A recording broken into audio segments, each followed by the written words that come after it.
Welcome to Crossroads Consulting, another XR Insights. This is Jeff Rhodes and I'm Billy Rhodes. We help companies outsource, grow, and protect their assets. Today we have a special guest with us that both Jeff and I have known for a very long time. Monte Burns, retired executive from PGT Enterprises down here in Venice, Florida. Welcome, Monte, and thank you for participating. Thank you for the offer. Appreciate it.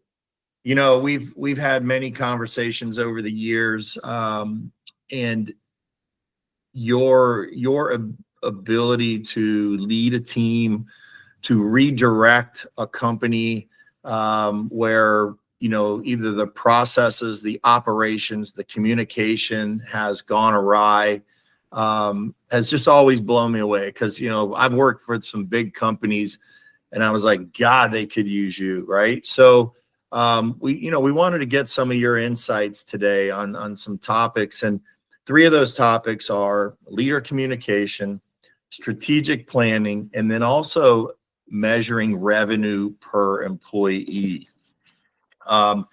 If you would give us a little bit of background, tell us your experience, you know, with PGT and what they did and you know, some of the things that you did for them, and then we'll get into some of these topics. All right. Worked at what was Vinyltech, became PGT, 36 years. During that course of time, did just about every job in the company, learned from a very good mentor from a leadership standpoint, a gentleman by the name of Randy White. And he taught us a lot of skill sets to grow the company. And with that, I was able to have the opportunities to be mentored and taught how to drive teams and improve teams to generate really good results. An example would be when Randy came into the company in 97, we were about 85 million in sales. And, you know, PGT in 2024 sold for 3.2 billion.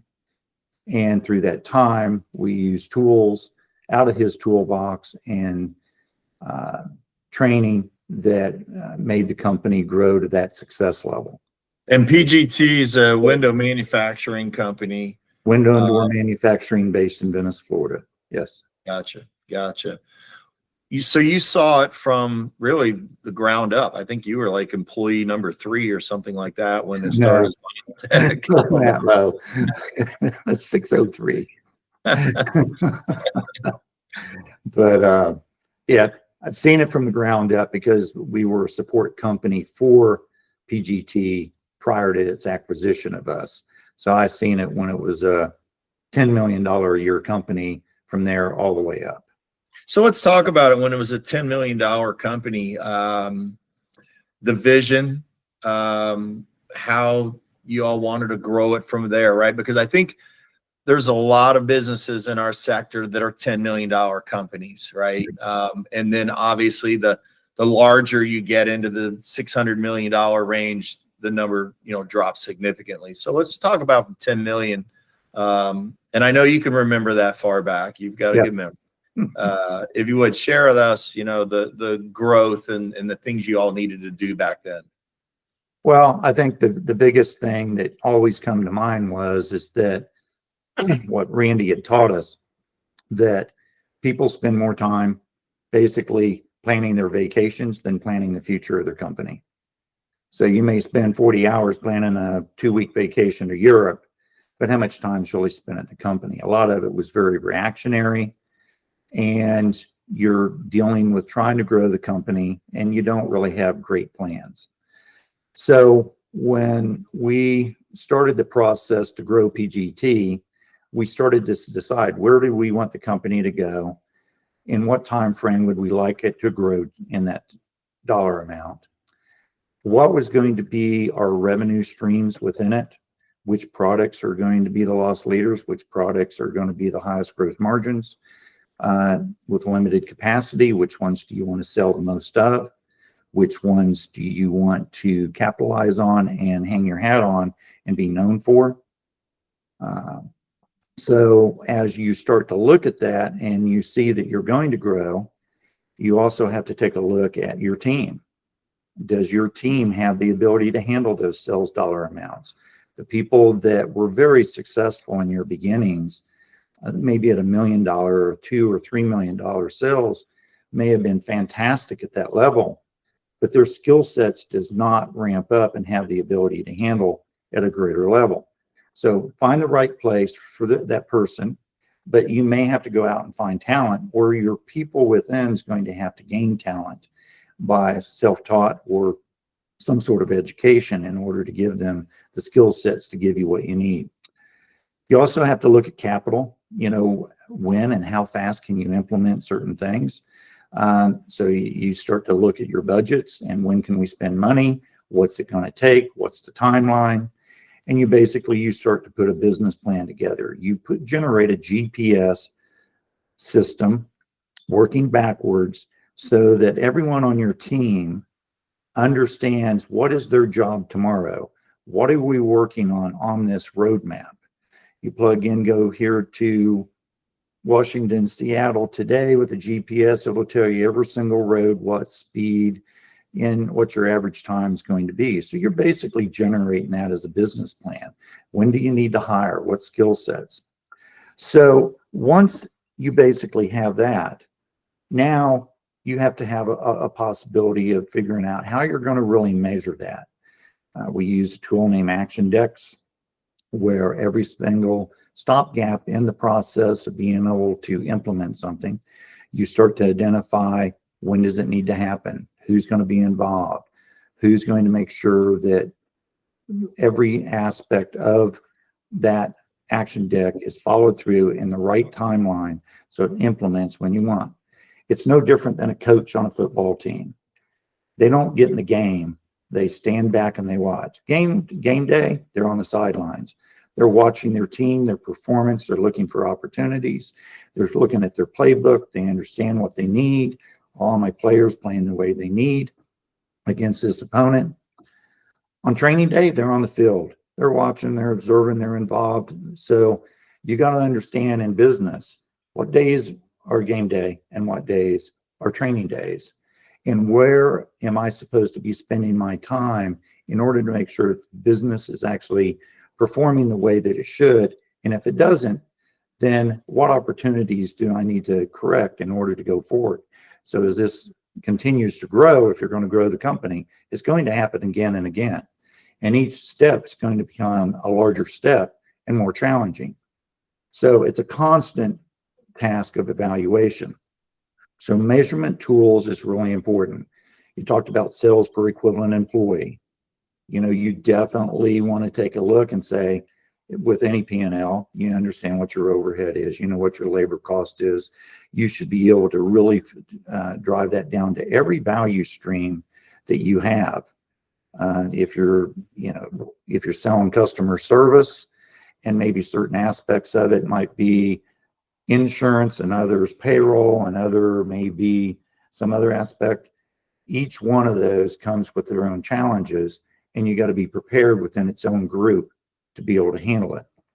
So each one of those value streams should really have a P&L. And each one of them, you understand what your sales per equivalent employee. And in the manufacturing environment, we actually broke it down to sales per square foot of the plant. If you've got a product line that's only generating, hypothetically $100 a square foot, but you've got an opportunity to do $1,000 a square foot, per hour that you're generating, or per day or per week, whatever that number may be, you really need to understand that. You may not be able to do everything for everyone. It may be detrimental to your business. On the flip side, it may be the door that opens doors for you in order to bring in new customer base. So you've got to understand that. If you cease to do something that may have been marginal in profit, it may cost you future customers. Now, Monte, would you measure the revenue generation per line person, per person doing manufacturing as well, not just I have 80 salespeople and we did, X million, divide that by our profits, whatever. You would break it down per the person on the line, right? The more finite that you can break it down by line, by product type, so that you can collect the data to really understand, where am I making my money? What are my true costs? And in your planning, I mean, if you've got something that generates 60% gross margin and maybe you only have 10 people working for you, but if you direct your salesperson to go out there and only sell this product, and he can make your whole 10 people team do nothing but work on 60% gross margin, but that's all you can do, why would you want to work on 10%? Unless that 10% is your key to get those future 60% gross margins. So you really got to understand, how much of that do you need? Salesmen sometimes sell on price, and higher gross margin products sell on really and truly a multitude of aspects of, where's your value add for this product? And if your sales team's out there just selling on price, they may be selling all your 10% gross margin, not your 60%.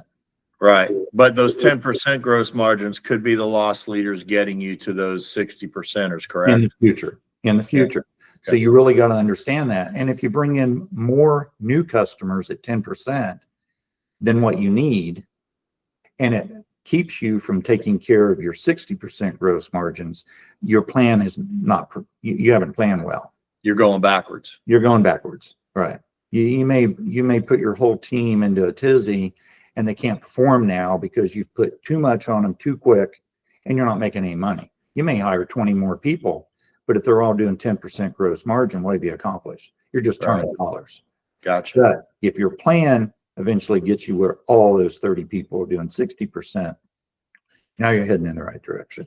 One of the challenges that you guys had, knowing PGT like we have, watching them grow from a $10 million company with how many employees, maybe 50 employees, to a publicly traded company that made acquisitions that have grown to what, a couple thousand employees. 1,000, I believe now.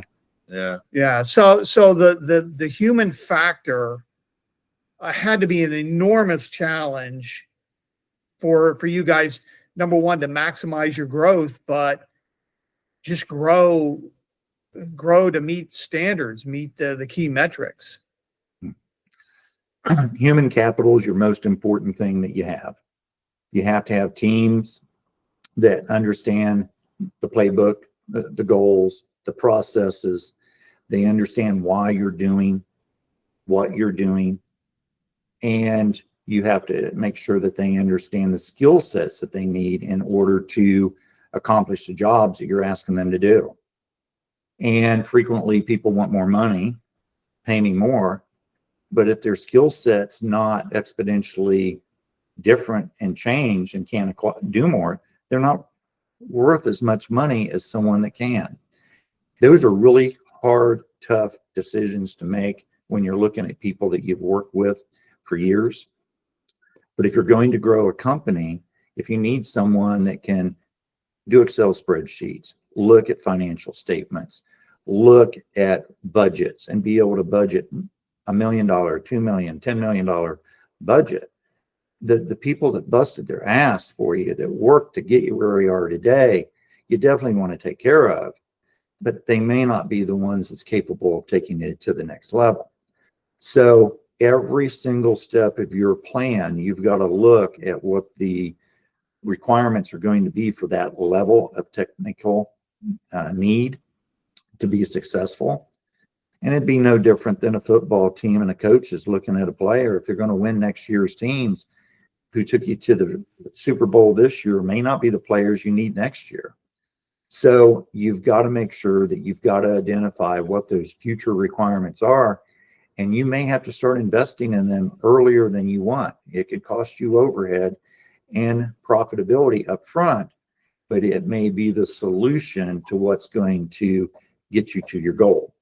So how would you evaluate some of those players? And let's just talk about some of the manufacturing players that did a good job for you this year, but with the numbers that you need to hit next year, they may not have that ability, or they may not think that they can do it. What would be some of the things that you all would do to try to get them to the next level, evaluate them, and, you know, and ultimately a cost of a bad hire too? I mean, you know. One of the most important things I always thought was great to do was a bottom-up budget. Don't tell people what they've got to do for you, because there's not necessarily always buy-in in that.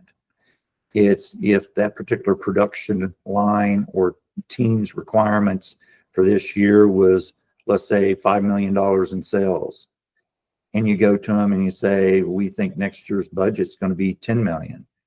And they go, well, I can't do that. Okay, then what do you need to do that?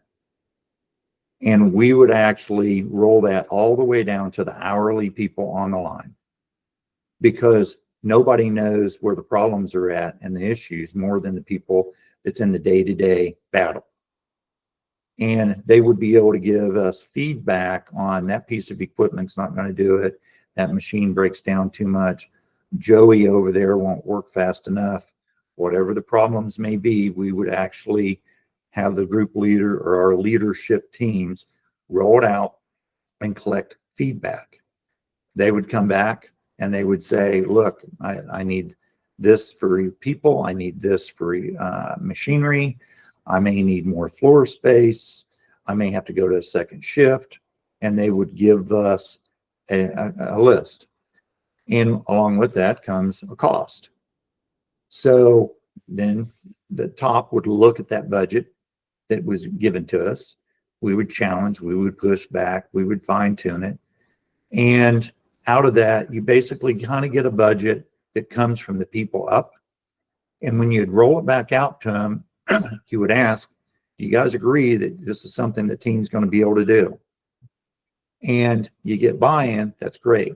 But part of that, coming back to your question, is that there's going to be the identification that some people may not have the ability to do certain things.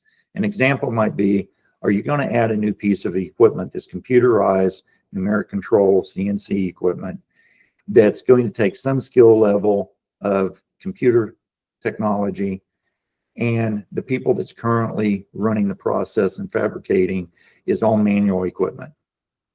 If those people do not have a skill set, you start to have that conversation now for next year's budget. You kind of give them a choice. Look, I'd love to see you have the job, but you're going to have to learn these skill sets. There's trade schools, take some college classes. Maybe you need to learn how to read. Maybe your English needs to become better. And what are the stop gaps that's keeping you from being able to be successful at this? Understanding that we do need to double production. It will affect the company. So if you cannot do this and you elect not to do this, then what we're going to have to do is sit down and find someone that does have that skill set. Is it someone within the company that we're going to promote from within, which is what we always tried to do? And if not, then we knew at that point in time we had to start giving a requirement to HR to go out and start looking for, what person are we looking for? What skill sets do they have to have? So based on that, you start to supply your human capital. You may have to hire that person 2, 3, 4, 5 months before you even need them in order to get them. But when the time comes, you have to have them. So it may generate a little bit of additional overhead short term, but it ensures that when you eventually get to that point in time that you have to have them, that new equipment shows up and it goes operational, you've got your team put together that's ready to handle the new challenge of those sales dollars. So we all know the value of hiring from within, because you know what you're going to get, the weaknesses, the strengths. Let's talk a little bit about hiring from the outside, and the cost of a new hire is where I'm going here. And I know you were spot on with your numbers. I'm gonna put you on the spot here, but what were the cost of a hire for you, and good or bad? In the beginning, we've identified a number of about $11,000 per new hire. And that entailed the cost of hiring, the interviewing process, advertising, the knowing that there's going to be training time on the floor, knowing that they're going to make mistakes. People learn from mistakes. They're going to make them. So that affects your profitability and material cost. So that was that dollar amount. As technology became larger and play in the manufacturing process, those numbers exponentially went up. There were some aspects of the company that on average, we probably ran in the 20,000 or more per new hire to bring in, because the talent that you have to have, especially with new automated equipment, the complexities of the product, the strength and the technical requirements to support how it's built so it won't fail becomes more complex. And people's ability to make one decision is now more costly because the product costs more. So those costs go up. So trying to make sure that you're hiring the right person for the right job is really important. And part of it, we always used to say, you hire for attitude, you want a team player, we can train a lot of we need to train, providing they have certain abilities to learn what we're wanting to be able to teach people. That's not always true. There are certain skill sets you just absolutely have to be able to prove that you have. Interviewing processes is really important. I think a lot of people make very quick decisions based on one person on doing an interview. And I've seen people that I've hired, leaders, and they come in and I'll sit down with them to watch them do an interview. And their first question, are you a good team member?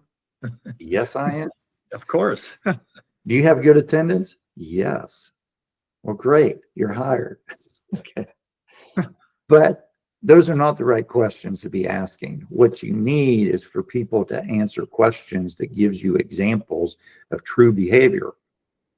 So give me an example where you've had to work 60 hours a week for weeks or months in order to accomplish huge growth in a market where something's happened.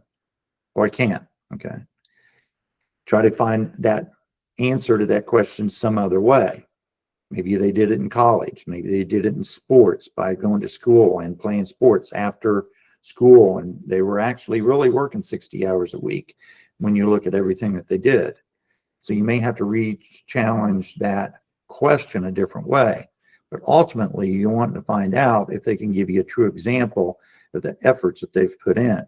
Give me an example of how you've worked through really complex relations with people that you didn't get along with. You're on a team.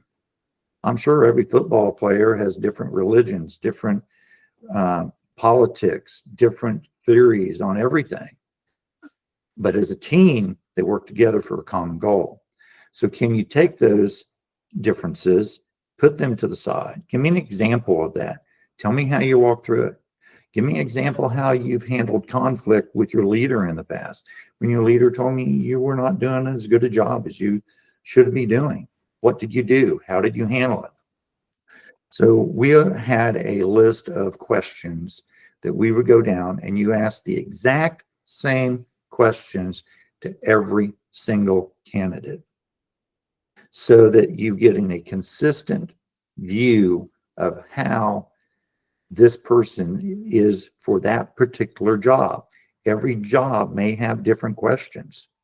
If they're an accountant or an engineer, they're definitely going to have questions in there about giving me examples of project management or costing or accounting, or what facet of accounting did you do? What were your timelines, requirements compared to someone that's working on the floor? So human capital, spending great time on understanding what you need and putting forth an interview process that's going to help you to identify that will help you to pick better people. You know, you guys went through periods of economic cycles where the job market was loose, the job market was tight, growing rapidly. How did that impact your hiring, especially the tight job markets? Were you forced to take people maybe because you didn't necessarily feel they're qualified, but man, we got to move here. We got to fill some positions here. One of the things that we set out early on was trying to identify how did we generate a reputation that helped our team members bring in other new team members that was going to be an asset to the company. One of the things that we did, and there's pros and cons to this, but having a bonus program where you're rewarded for the results that's generated by the team was one of the things that we put a lot of time and effort into. We measured safety, we measured attendance, quality of the product, on-time delivery, scrap rates, and bonus dollars were based off of that number. You know, we spent a lot of time trying to identify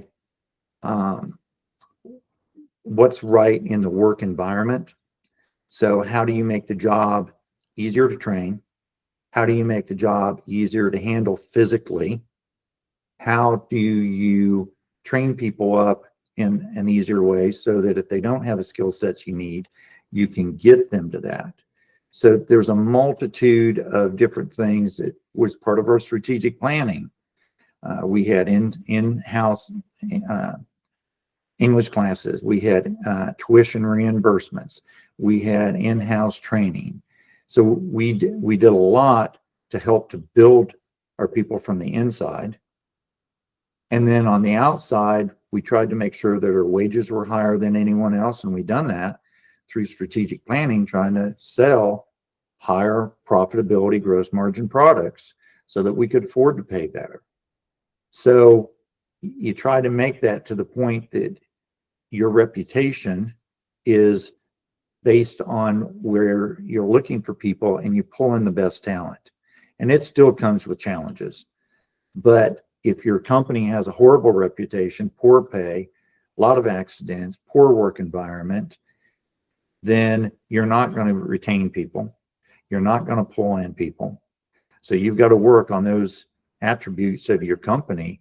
What is going to make that to the point where people feel like they should walk in the door? You know, some companies these days are even providing like some in-house daycare, even medical services for the larger companies. And I first learned that in my career with you guys. Mm-hmm. You know, as a benefit, you brought in you know, you had a nurse on staff that would, you know, if somebody wasn't feeling good, it made them, you know, go to the doctor so they wouldn't miss work. Yes. Fortunately, you know, they were a large enough company that had daycare support, had on-site. We had a PA on-site, so our own doctors group, but we had 2,000 employees. Yeah. But for a smaller company, what you do is you look at your community. And one of the things we did when I was on the chamber in North Carolina, I started the process called Support Your Neighbor so your neighbor can support you. Everyone that was in the chamber, we started working with groups where they would generate discount coupons for each other, and we would hand them out to all the team members, employees of all the companies, of everyone that was in the chamber members. So, you know, look at who you know in the community. Can you work a 5 or 10% discount in daycare if you have a relationship with someone that you know that might help out your team members? Do you have a doctor or a particular group, if you do have insurance, that you can work through, that doctor's group will maybe take care of your team a little bit better than everyone else? So just because you're a small company doesn't mean that you can't go out, look at your local resources and build those relationships that will help your team members. Those are things that maybe other companies are not going to do. It maybe helps with your retention. It may help with your hiring, and it gives you that ability to maybe help with your attendance, especially on the daycare side.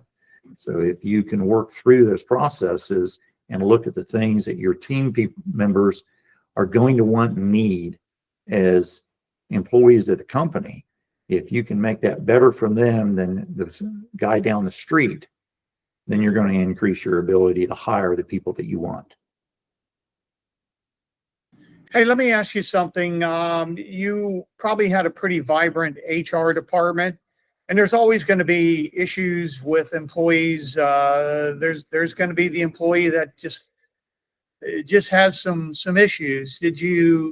how did you guys handle the terminations for cause situations? And there is probably, hey, if you got to tell us a good story or two about some challenges that you have, would love to hear stories. Oh my gosh. um, Fair, firm, and consistent is something that I always ask my team members to always be. And you want to be fair with everyone, but you got to be firm, but you got to be consistent. No favoritism.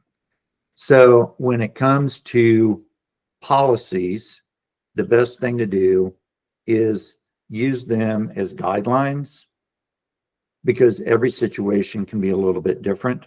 So there are some things that you as a company owner or a company with an HR department may decide to make a decision that might be a little bit different from one person to the next. Excuse me, because the situation was different in some way, shape, or form. And you're willing to identify what that difference was and make a different decision. So there are some policies that you can do that with. Unfortunately, there are other policies that you can't. If you've got a no violence in the workplace, if you've got no drugs in the workplace, no theft in the workplace, there are some of those that are going to be black and white. And I remember doing a termination on a gentleman that we had seen that we kept going to toilet paper and toilet paper and toilet paper in one of the restrooms. And we had someone that was literally stealing toilet paper, a couple of rolls every day. That wasn't during COVID, was it? No. This is way before COVID, 20 years ago. But ultimately, he was terminated for theft. And we had some people go, this is a 10-year employee. It's really a hard worker, has wife and kids at the house, and he is just put through his whole life for this company so far, and you're terminating him because he stole toilet paper. Yes, theft's theft. So those are really hard decisions, but those are the things that you got to look at, and you got to go, it wasn't like he took a half a roll with him so that he needed a one-time event. This was a continuous event. We've seen people try to steal time, not clock out, leave, go to lunch, come back a half an hour late. Those are things that you walk through, you have a conversation, you document it, you explain to them they can't do that anymore. We had a process, 3 strikes, you were out. So if you had a multitude of things that went through the course of the year, then you could obtain a term for a multitude of different reasons. All right, so hold on a second. Let's get back to the toilet paper thief here. Yes. Was he not rehabilitative? Was there consultation with him and say, hey, listen, I mean, how did that process? Because it doesn't necessarily mean stealing toilet paper, but it could mean stealing other things. You had a lot of tools and a lot of other things. I mean, just how did that go? Zero tolerance. It didn't matter if you were stealing a drill bit, stealing an air gun, stealing a Milwaukee battery drill, or anything else that you could try to. We had people try to take aluminum out every day, 2, 3, 4, 5 pounds of aluminum a day. And okay, it's only $2 a day in scrap. It's $10 a week, but it was theft. So we had a zero tolerance on violence in the workplace, drugs, and theft. And you got to draw the line. Any theft is theft. Interesting. Yeah, a lot of challenges when you're a large company. You had multiple generations in your workforce, a lot of males, a lot of females, ethnicities, Yeah, there's got to be. So I'm thinking you had a really vibrant HR department, or were you deficient at all on the HR side? Very good HR department because of the size. and it evolved over time. Excuse me. The strategic planning was another aspect of what do we need in HR in order to supply the company with the team members that we need to hire. They were responsible for training, orientation. We spent 4 days on orientation on new team members coming in. One whole day just on safety. Another whole day on the policy book and the things that they would need to do. Another day hands-on with real practice, real world capabilities. We had a small miniature production line set up so that when they walked out onto the line, they weren't just thrown to the wolves and had expected to do something. We actually did some training on terminology and what does a production ticket look like and how does the time clocks work. And each and every week, every time that I could, and if not, I had one of the leaders that would step in for me. I actually spent an hour and a half doing orientation, explaining what I expected out of my leaders, how my leaders should treat and talk to these people. Yeah. So the HR spread really wide in many aspects of the company. So, we work with a lot of small manufacturers, and when we start talking human resources, they really look at human resources as a non-revenue generating item. We don't spend a lot of time there because we're not going to get much out of that. What recommendations would you have for a small manufacturing company regarding HR and how to make it a potential revenue generating department as well? Well, first of all, that they are your people that's going to find your human capital. So if you're hiring the wrong people currently, and let's say you identify that your cost is $10,000 for every new hire, and let's say you only have 10 people on staff, but your turnover is 50% a year. If that's $50,000 a year, maybe you don't have your own HR person, but maybe you outsource, and someone brings to the table, maybe it only costs you $20,000 to outsource, but if they get your hiring problems down to the point where you only got 10% turnover, what does that do for you? If they're expanded into your safety, your training, helping to teach your leaders how to communicate and coach your people and talk to them right, that helps with the turnover so they can actually be part of your training team, safety team. So you start to evolve maybe into 20, 30, 40, 50 team members. At that point in time, maybe you can support your own HR person. So you got to look at all your opportunity cost of what HR could do for you to see if there's a return on the investment. And it comes back to the same thing. You may need to hire that person or hire a group sooner than what you really need them, but you won't need them if you don't hire them when you need them. So you've got to look at, is that one of the technical skill sets that you're lacking in the company in order to take you to where you want to be? Well, Monte, we certainly appreciate your time.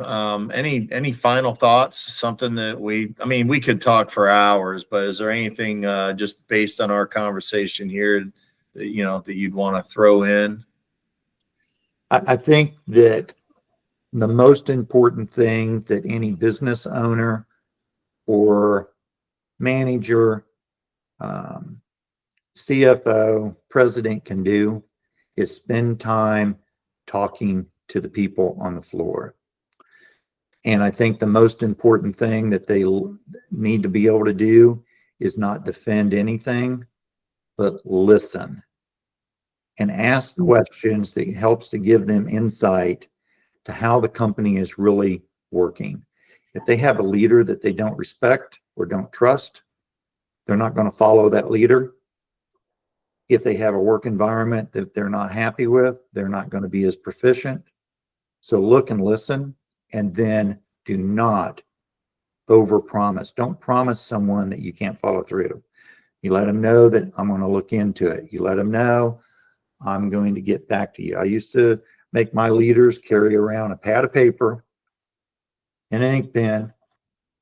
And if they said they were going to do something for a team member, they wrote it down. And if I ever walked the floor and I had a team member talk to me, and I tried to schedule an hour a day, 2 hours a day to walk the floor. And at one time when I was at the Venice facilities, there was 7 different buildings. In North Carolina, it was only 1 building. But if the leaders did not get back to people and did not deliver the right message, then that's the key to what is going to affect your business. So spending time with the people and knowing them and getting them to have confidence that they can tell you anything they want to tell you without fear of attack. And yeah, listening and communication, that's just such a lacking characteristic in business, I think. yes. Yep. Well, Monte, thank you very much. Yeah. Yeah, it was great, Monte. You know, there's a lot of businesses. Manufacturing, for the most part, is manufacturing. There's a lot of common traits from one manufacturer to another. Even though you guys were a large, rapidly growing manufacturer of windows, you could extrapolate a lot of the management techniques and apply that to pretty much any other type of manufacturing company. Well, remember this, that we had over 90 customer service agents, over probably 30 sales team members, 50 truck drivers, whole fleet of trucks, mechanics, maintenance, so marketing departments. So each aspect of the company still use those same tools. So those tools were used in customer service and marketing. And yeah, so it's just not manufacturing. It's any type of business. Yeah, general practices. Yes. Yeah, thanks again, Monte. It's very keen insight into the inner workings of a rapidly growing manufacturing company that started very small, grew to over 1,000 employees, acquired by private equity, went public. It's really an amazing story. Billy, myself, had a chance to watch from a bird's eye view of what you were doing and what the company was doing. It's really a neat story in a small town. But these are the types of things that we try and bring to the table as our business model grows, is bringing more value and insight to businesses. That's part of what Crossroads Consulting is all about. We help companies with outsourcing. We help companies grow, and we help companies that protect assets. If there's anything that you would like to ask Monte after viewing the interview, please insert that into the comment section. You'll see the link to our website below. But we'll make it a point to get answers for you on questions that pertain to manufacturing and some of the things that Monte talked to. Thanks so much for joining us, and our website link is right below. And look forward to future interviews and your participation. Thank you all. Once again, we are Crossroads Consulting. I'm Jeff. He's Billy.